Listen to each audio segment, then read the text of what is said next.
रुकन कानून साज कौंसिल BRS के कविता ने कहा कि कांग्रेस हुकूमत कामारेड्डी एलामिया के तहत BC कम्युनिटी से किए गए वादों की तकमील में नाकाम हो चुकी हैं। उन्होंने हुकूमत पर इल्ज़ाम आयद किया कि वो BC कम्युनिटी के साथ नाइंसाफ़ी कर रही हैं।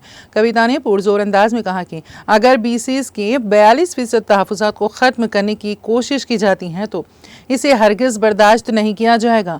कविता ने अपनी रिहाइशगाह पर तेलंगाना मुदिराज महासभा और विश्वकर्मा कुला संगम के कायदीन से मुलाकात के दौरान इन ख्यालात का इजहार किया।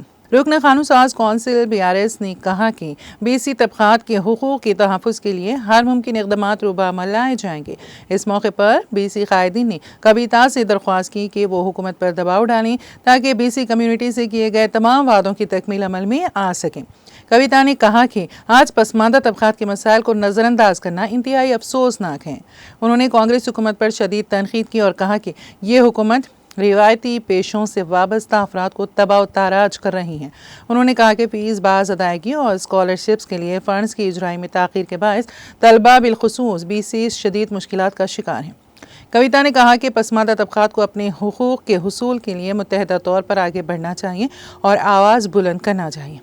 पसमानदा तबक़ात वादों की तकमील के लिए हुकूमत पर दबाव डालें, हुकूमत से वादों की तकमील का तकाज़ा किया जाए।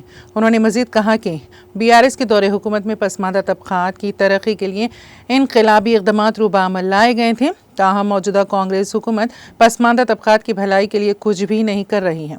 तमाम स्कीमात को रोक दिया गया है। उन्होंने कांग्रेस हुकूमत से इस्तफ़सार किया कि पसमानदा तबक़ात की फलाह बहबूद के लिए किस कदर फ़ंड सर्फ किया गया है। रियासती हुकूमत इस बात की वजाहत करें। इस मौके पर यूनाइटेड फूले फ्रंट के कायद शिवाशंकर मुदिराज, महासभा के लीडर के यादगिरी, दासिरी नरेश मुदिराज, नागाभूषणम मुदिराज, भिक्षापति मुदिराज, विश्वकर्मा नॉलेज सेंटर के चीफ और बानी विपेश पागरी, कौमी माविन secretary Prabhakar Ram Sudhakarachari, Hema Jeluju, Sthapati youth wing secretary Naresh Chari और दूसरे मौजूद थे।